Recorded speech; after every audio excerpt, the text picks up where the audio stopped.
Wake up, buyer payer people. It's a beautiful day. Go grab yourself another cup of joe and say hello to Jim and Michelle Rhodes on the Buy Here Pay Here morning show. Take it away, you two. Happy Monday. Looks like we actually do have someone listening in this morning. I It's thought a holiday. everybody would be floating on the lake or I out doing their do it thing. because it's some kind of benchmark to the official end of summertime activities, Right. I guess. Sure. Well, maybe what it is, maybe they're like us. Like we were thinking we would take a break for Labor Day. We were thinking we might do a pre-recorded broadcast, and then we realized, Oh, wait, no. it's time. Let's just do it live. And so we're just So are you saying that we kind of like procrastinated that until this morning and went, oh yeah, we didn't do that, did we? I'm a procrastinator. Well, we typically work really, really. We work a lot, Mhm. even over the weekends, and we kind of decided for this weekend. Work was going to be at a minimum, and we just kind of flowed through the last couple of days, which was so delightful. And I think that's one of the reasons why we didn't get it recorded, because it just didn't like flow onto our schedule of True. the things that we That's were right. going to do. So Yeah. we're here today, and it's Monday, and it's a holiday. And we've had, even though we flowed through the weekend, we were paying attention to a couple of things that were happening in Facebook land. But before Yeah. we get to that, A couple of things I wanted Yeah. to circle back and just remind people. Excuse me, my mouth is obviously not caught up yet. We had Management Monday series in August, and I just wanted to remind people, we wrapped that up last week, and I didn't get a lot of feedback from that. So I was hoping to get some Yeah. feedback. For those of you who might have tuned into that, please let us know, Yeah. what you thought about that. We obviously can use that information here and there and bring some other similar subjects in the future. So just let us know. Yeah, I think that if we're you going to take in that and be turning it into like a short course Mhm. that we're going to be able to get access to Yeah. for free Yeah. on in the institute, Right. because it's really good information. And We thought so. I hope it's like, somebody- oh, this is strong. We got a This little is bit really, of feedback really here. good. It's the kind of stuff people don't talk about enough, for sure. And in it's the kind our of thing industry. that not everyone is in the position to, or in the place where it's like, yeah, I should do this. Right. But it is something that we think that it's a good exercise to do on a semi repeated schedule. I just want to kind hear of from thing. people. How did they feel about showing up on Monday morning to get homework assignment? So that kind of happens some during that session. But also other announcements. In the month of September, we have 2 guest hosts 2 weeks from today. Oh, that's right, because I'm going Brett on a Buick. girls trip. Yep, she'll be away. And so I've Mhm. got some guest hosts standing in Michelle's spot, and that will be Brett 2 weeks from today. And then the Friday before that, Amanda will guest host. We haven't really talked specifically about whether Hugo of Hugo, you're Butler invited if Sanchez. you want to come. Yeah, for sure. Yeah. So yeah, those, and then we've got one more slot that Wednesday I need to still fill. So we'll any volunteers out there for Bill, you don't take a day off either, do you? Bill Elizondo. Bill and Emily. Oh, you good don't morning. take a day off either, do you? Yeah. Hi, y'all. So yeah, today we set out to talk about DMS. We posed that question out there last week, and I think before we dive into the whole subject of DMS, it's probably important to take a moment to kind of explain, when Michelle and I use the word agnostic to talk about ourselves. What does agnostic mean, Jim? Well, it has nothing to do. It's not atheistic. It's not. It's not anything to do with the. It's often heard in theological. Yeah, it has nothing to do with It's not that. For us, it's about being kind of what we call Switzerland. Like we're independent contractors. We're independent. We don't have a dog in the dog in that particular fight. Yeah. And so that's kind of the way that we often say it. And we always also in that context talk about that we don't accept referral rewards from vendors. Right? Yeah. So that's because we get paid by our dealer clients, and we represent our dealer clients, and by extension we do the best we can to represent the entire dealer body, like all dealers. Yeah. And also those of you who have not, I mean, how many people? There might be like one that hasn't actually looked at our roadmap. Jim was a dealer, And Mhm. so, when he approaches these kind of things, he's not approaching it through the eyes of a vendor. He's approaching it through the eyes of a dealer. Yeah, and I'm also approaching as somebody who's been on site in more than half of the states in the country, calling on buy here, pay here dealers and finance companies, doing trainings and consulting visits. And I see what they struggle with. I see where their pain points are. I Mhm. see kind of what the struggles are. And so I have a good perspective on that. And we're just trying to be the voice of dealers out here. We're just trying to give Yeah. dealers a voice, use these two microphones to spread the word and do what we can to help dealers.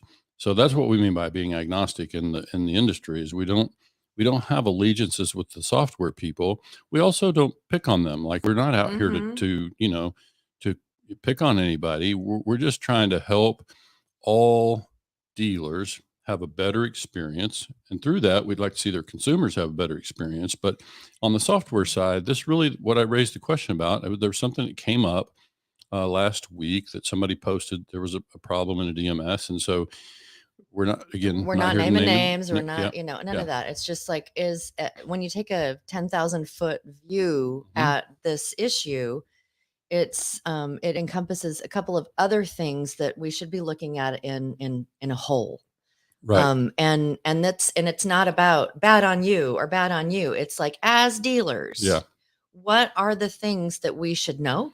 Yeah. And what are the things that we should be protecting ourselves against? Yeah. And again, not naming names, probably 2 years ago in Facebook, I shared that I wrote an article, kind of challenging DMS providers Mhm. to give better reporting, right? Yeah, that was that the article? That was the article. Yeah. Yeah, he got in a little bit of trouble, but They wouldn't publish they it wouldn't publish it because I was challenging the DMS providers and I was out there trying to be the and voice of he dealers. was naming names. Yeah, all of In them. that, all I mean, of them. all the Yeah. providers. Like I didn't. Yeah, all of the big boys, the ones, because there's lots of ones off to the corner here that are not as big, but he named all the big boys in that Sort of just article. saying nobody's exempt here. Oh yeah, Like, yeah. just it was basically saying we all have limitations here.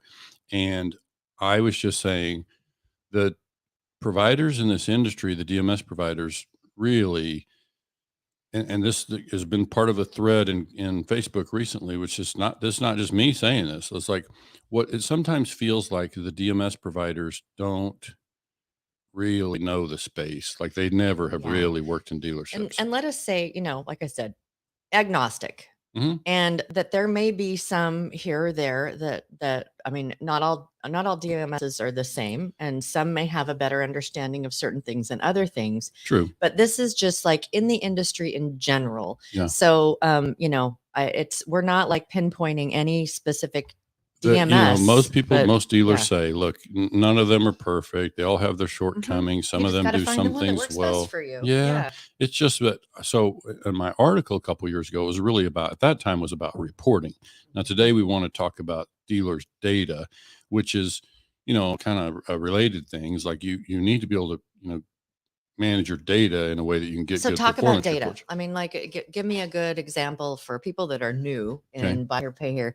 What data are you talking about? I'm first and foremost, I'm talking about customer data, and it's really related to this. It's like where does the data sit? Like, where does it actually reside? Where does the data held, stored, archived on a daily basis? How's it guarded, protected? yeah. And How is it nurtured? How is it, well, where? and Yeah. shielded, like, Shielded. obviously the DMS providers have a responsibility. We're all as dealers being called on to safeguard data. And so we need to make sure one of those steps is to make sure we understand where's our customers' data held. So I'm really mostly talking about customer data. And so there's that kind of that compliance and, protective element, which we're not attorneys. We're not trying to, you know, um, be the voice of the CFPB or anybody like that out there. We're just trying to say, if I'm a dealer, what do I probably need to understand? Well, I need to understand where my data sits, and I need to understand how exactly I get to it. Like, what I understand, like I go to a button, I click the button, I put in my software, I put in my credentials and it's I'm there. in. Yeah. But it's like, we need to really understand what is that path to get to that data.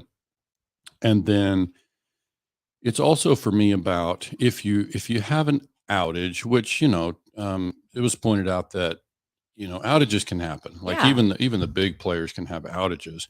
Um, so it's then a question of, okay, I want to compare this maybe to some old school stuff. Some of the dealers chimed in about, wasn't so long ago, it seemed like I was doing paper ledger cards. We were tracking these customers' accounts on cardboard So ledger cards. can I like back up just a little bit for Sure. people that are new to the space? And it's like so there may be a little bit of a disconnect because I'm the newbie. So just that the DMS is where usually you do all of your collections from. I Yeah. mean, usually. So if the DMS is down, how do you do your collections? How do you take a payment? How Right. do you do any of that? Mhm. I mean, that's like when we think about our relationship with customers, Mhm. there's a very small portion day to day that we're actually booking deals compared to the day to day of collecting from deals. Sure. And so this isn't just about booking a deal. Right. This is also about how do you collect a payment if your DMS is down? How That's do you really do? where if a DMS was down for 2 days, as an example, if it cost me the chance to contract a few sales, that's one thing. But if it costs me in collecting payments and it costs me in terms of, a customer who can't make a payment today and they're going to end up spending it all at Walmart tonight, and now the Yeah. system's back up Yeah. tomorrow, and the customer cannot pay it now. And so it's also about timeliness, and it's about managing those accounts. And so, yeah, I'm definitely looking to the account side more Okay. because that's obviously where our Okay, largest so asset is. we've framed out like DMS goes down. Here's the problem. Mhm. The problem is slightly booking a deal. Most of it is in collecting the deal. Well, So that's just one problem. Like, in other Mhm. words, that's a problem where the data is there just for whatever reason. There was a failure. It was an internet Mhm. failure. Some of these DMSs are browser based. And so obviously if the internet's down locally or, wherever. So are you saying that can be also on the dealer side? Let's say there's a internet outage in the whole Sure. area. Sure. How do they do it? What are their Right. How do they safeguards? manage Yeah. it? How Yeah. do you So manage in it? the case, I don't have those answers. And like I told him, my dealer friend on Facebook, I said, today I'm more like my cool friends who are philosophers. They don't have answers, but they got all the great All the questions, got great questions. And so today we're just trying to bring the important questions and say, I'm not a technician. Like, I don't know how this stuff works either, but I'm simply saying that, as if we're trying to be the voice of dealers, then we would say dealers really ought to start asking these questions of their DMS providers. And oh, by the way, DMS providers, if we have anybody listening who's a DMS provider, I would highly recommend that you kind of follow the model that Michelle and I did with our infographic, just create you an infographic one time that where tells the dealers story of where your the data. stuff. Yeah. Tell the data Yeah. story, where it is. Yeah. And so get it one time and help make sure people understand how and where it's stored, so that new people who are, contemplating your product can understand that right out of the gate. And so, but there's also things like, I think we want to make sure we understand who is the kind of the gatekeeper on this data, because we know it's not us. Mhm. We don't know how to manage that data if we're a buy here, pay here dealer, and in Smallville, middle America. So that's like one thing. Is like, I'm trusting someone else to manage the data that is mine. Like, Mhm. I think for all practical purposes, and again, not an attorney here, but I think for all practical purposes, the data that we're talking about belongs to the dealer. Mhm. It may sit somewhere else, may Does be it- managed by someone else. Does it sometimes, I mean, and this is again, I'm the newbie. I'm the voice of the newbie. Okay. Do most DMSs treat the data like that? Yes. So it is the dealers. It's pretty much my experience that, and where I base that is Mhm. if I'm a dealer and I have my, and I'm enrolled with you and my data sits with you as a DMS provider, and I decide to move to another provider, I've never heard of a situation where the existing DMS provider gets in the way of me extracting my data. Now, they may not have all the right tools and it may be an incomplete extraction, which Mhm. shame on them. But it's like, but as far as anybody holding hostage the Mhm. data, I've never heard of that happening. So, Okay. so in my Have 20 you plus ever years, heard of someone Right. Okay. No, Yeah. not being held hostage from their data. Now, slow, like I say, incomplete exports and that sort of thing, sure, but not being withheld. Like I think the data, for all For practical purposes, DMSs, it's that's believed yeah. that it's across the industry, it's been my observation that the data, for all practical purposes, belongs to the dealer. So the big just really begs the question for me is like, okay, so we've covered the idea of internet outages, and we can understand how that affects our ability to access the stuff, and most everyday consumer would probably cut us some slack there because they've also seen the the impact of internet outages in their own life, and so they know how that can be a real thing. But it's like for me, there's also other factors to think about here. It's not just access to the data. It's like mismanagement of the data. Like, what if the data got corrupted? Like, what if there was data breach and data I got think captured? in our world today, Mhm. that the in the DMS is held some pretty Mhm. and we're talking about the safeguards rule and all of that. And Mhm. so right now, just in general across the US and also in the industry, we're talking a lot about data breaches as well. And Right. so is that data protected? So that's another thing for us to really understand. And I think our DMS providers certainly understand. They have a responsibility to share with us. Mhm. And we're not technicians. So that's why I'm saying an infographic. Make it simple. Make sure we all understand, as Yeah. user dealers, and by the way, I should also say quickly that I Yeah. currently have access to, on behalf of dealers, like 3 or 4 different DMS Did a lot of systems. different DMSs. Right. Yeah. Right. Go ahead. Oh no, I would say though that those of you who are very technically minded and they do an infographic, what they need to do to determine whether or not the average person can consume it and understand it. This is Mhm. a rule in general for marketing. Mhm. Put it in front of a fifth grader. Yeah. If a fifth grader can read it and understand what it is Mhm. that you're trying to say, then you've got it. You've nailed it. And if I look at it and can't understand it, I can find a 5th grader. But I'm just saying that, make sure that the eyes of an infographic are on your infographic as someone who is about a fifth grader. And then we know that we're able to break it down to a way that is just really easy to understand. Right. Yeah. And then the other piece of this for me, which is, I don't come from this space. I mean, I worked with a company I was in the consulting and training division, but they were a software company. And so we had pretty Mhm. close relations with the software folks. And so I had some understanding, but this is back in the days of DOS and when Windows Mhm. was just becoming a thing. And so my experience with software is pretty limited aside from as a user, Mhm. as those years I was a dealer, obviously years of managing dealerships, general manager position or whatever. And then as a consultant advisor, analyst working inside, getting in and producing reports inside the different DMS systems. So that's a whole separate subject. We'll save the reporting, the actual reports Mhm. from the DMS for another day. Thankfully, we've made some progress on some of that stuff in even in recent months. But just know that that's a kind of a big subject for me because I'm trying to help dealers get to better data and be able to produce more, the more important numbers for the Yeah. successful operation of their business. So I'm definitely going to keep beating that drum. But for today, it was like, what's the connection? Like, what's somebody on Facebook mentioned, and I know who it was, but I won't mention the name. Asked a question about tech stack, and you Yeah. were familiar with it. Well, actually, when they said that, I was like, ooh, because I come from a tech background. And so I understood immediately what was being referred to. And I was like, I doubt there are very many people out there that could answer that question. And that's if you're techie, Uh-huh. you know that each piece of that stack can be a breach as well.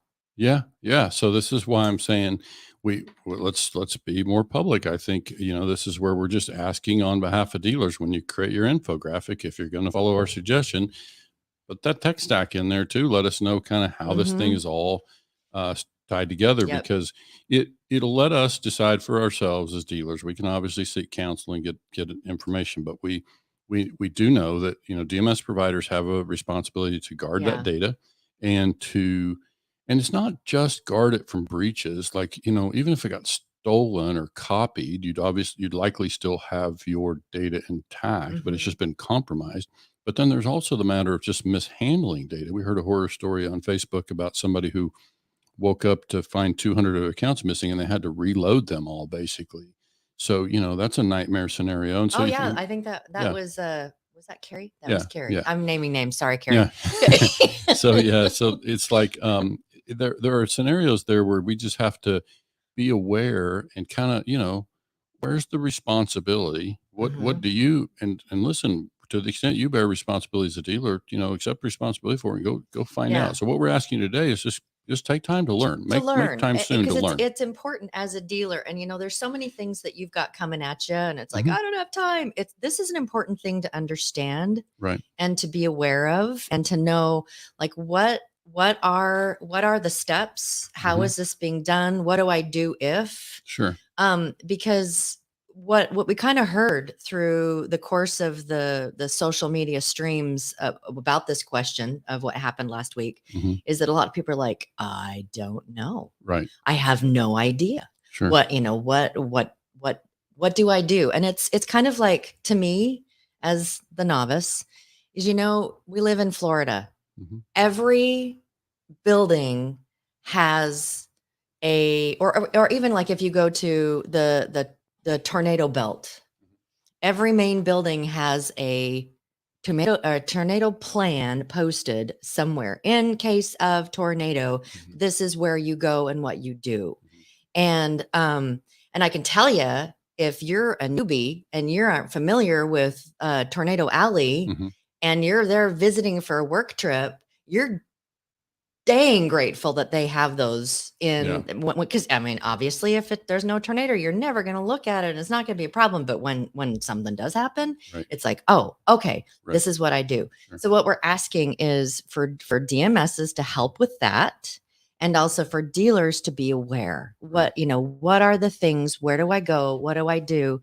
And have their bug out kit, or Mhm. their whatever it is, that they're ready to go, ready to rock and roll in Yeah. case something happens. Sure. And I think, there's also the matter for me when you have a failure like that.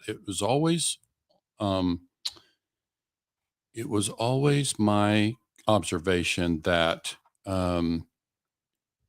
when I can't access a customer's account, Mhm. then there's, by association, there's naturally going to be some level of distrust that is created between me and my customer. Customer now doubts. Oh yeah, if they come in with a cash payment, it's like, sorry, the system is down. Like it makes you doubt the integrity, Yeah. or if the system is incorrect. Like if, Uh-huh. so it's a different subject, but like if your data is not there, it just makes you question, the integrity of the system that you're using to manage my account. And so now I question all the balances. Like you say, I owe this, but do I really, if I'm the customer? Mm-hmm. So it's just it's really important to preserve the integrity of that. So that's why I think And it's just, having your team know that if something like this were to happen, that how they present, how they're to the customer, Mhm. if your team is presenting to the customer, sorry, we're having this massive problem and this outage and this thing, then that decreases the trust of the customer. Sure. But if you have your bug out plan, if this ever happens, what do we do? And your team knows we're switching into this. It's like, hey, Yeah. we're gonna do it this way today, or thanks for the cash payment. I'm gonna give you a paper receipt.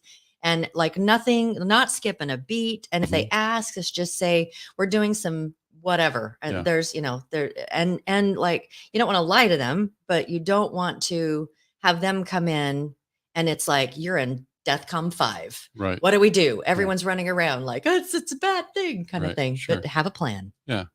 Yeah, for sure. And Bill Elizondo has a question. Does it cost the dealer money to get their data back? I've not seen that, Bill. Bill Elizondo's asked that question in the thread, and I've never heard of that. The dealer having to pay to. I think it's part of the understanding going in. So hey, Bill, was that a question out of like, I don't know, or a question as in, can you guys talk about this? And I already know the answer. Because if you know something different, let give us know. answers, Bill, Yeah. not questions. So no, he's a philosopher too. Right, yeah, he yeah, asks good questions. Yeah, no, I haven't seen that. I've not ever Yeah. heard of a dealer having to pay to move their data elsewhere.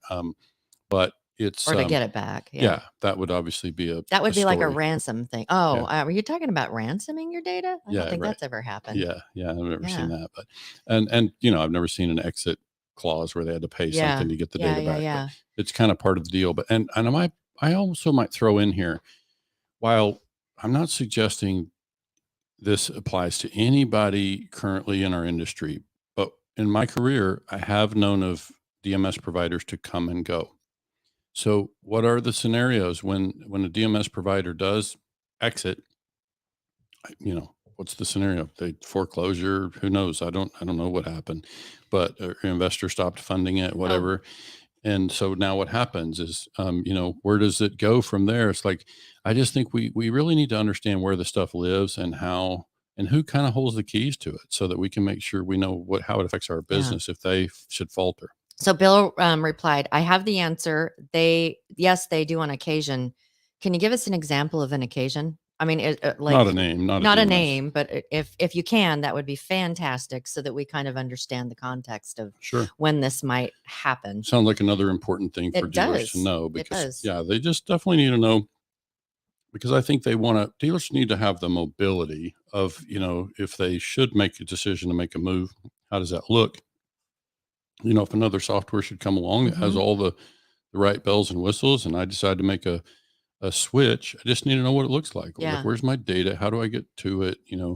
But mostly today I was more concerned about I think the data, because those folks know they have a responsibility to house and protect that data. And then it's just a question of, okay, is it kept in a server in the DMS, back room, Mhm. or is it on a, server with Amazon or Google, and it's got tons of redundancy, and, it's well protected in that way? Like, I just want to know, if I'm a Or dealer, is it? where's the data? And I think that we already know, like, those are for mostly browser based. And there are some where it's a remote desktop, and most of the data is actually stored at your desktop, right?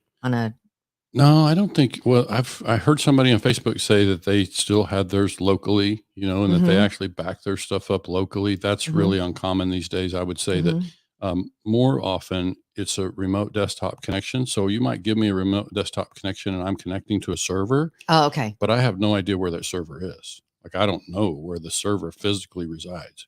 So it's Mhm. like, that's an important thing to know And too. those of you who don't know a lot about tech, Amazon is a provider for cloud storage, like massive, Yeah. for a lot of companies. That's one of the things that we as consumers don't typically see, Uh-huh. because we get onto Amazon and we're buying stuff. Well, Uh-huh. Amazon also has another part to it, which is, Sure. they are like massive storage centers for data. Right. Yeah, so I think, there's the actual storage of the data, and then there's the software, which is how we access and manage the data, right? And so I can't read it. Okay, so Bill answered in, and it's good. So it's not something that would necessarily sneak up on a dealer, but it says the DMS, it would be in the agreement they sign with their current DMS provider, and if they will be as if they will be switching to another provider. So if you're going to get hit with a bill for switching providers, that you should be able to determine if that's going to happen in Mhm. your agreement. Yeah. Good. Thank you, Bill. Dealers just got hit with a bill. They got hit with a bill of Elizondo. So no, so we think it's something we Yeah. need to be aware of. Like, Yeah. it's definitely a thing that we want all dealers to watch, and just kind of be aware of where the stuff sits, Yeah. how I get to it.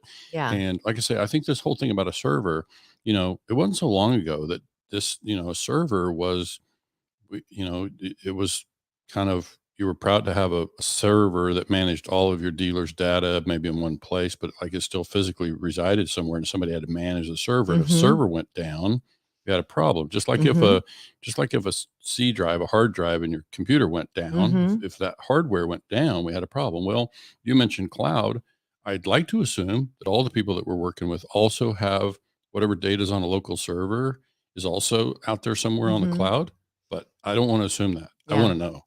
Like, I Yeah. want to know where it is. So, I think that the wrapping this up is just be aware. Mhm. Be aware of where and how, and have your bug out kit. You be prepared for those kind of things. Just teach your team, these things happen.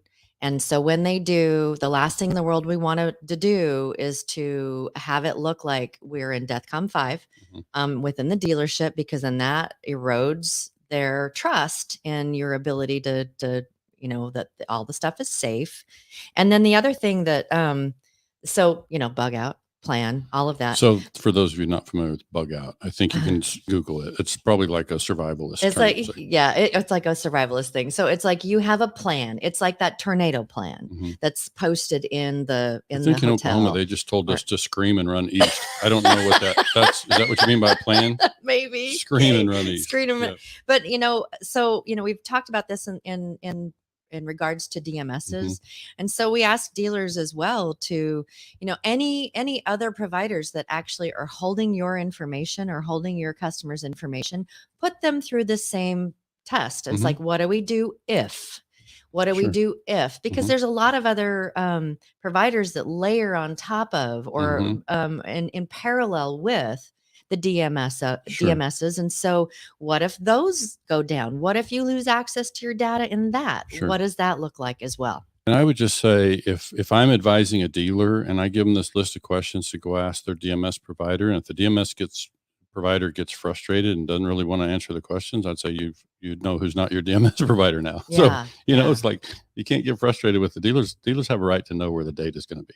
And so, what happens if it goes down, kind of thing. Right. Yeah. So that's kind of the way we would be advising the folks that are working with us. But all right. So quick thing, just I'm going to throw in a quick mention as we wrap up, and we can talk about this in there's future. A couple things. Yeah, as we move forward, as we move toward the fourth quarter, we're not there yet, but as we kind of start to wind down 2022, we want to make sure that people are aware that if they're in a situation where they started their dealership in the last year or so, and they need to really be deciding about an RFC, we don't want to wait too late in the year. Let's think now about the RFC and start to take steps, because I know the Amandas and Hugos and the Stephen Carsons out there, they don't like to get this stuff at the last minute. Oh, so, no. Yeah. We definitely want to start those plans now and make a judgment. So just, bug in your ear. It's time to do that.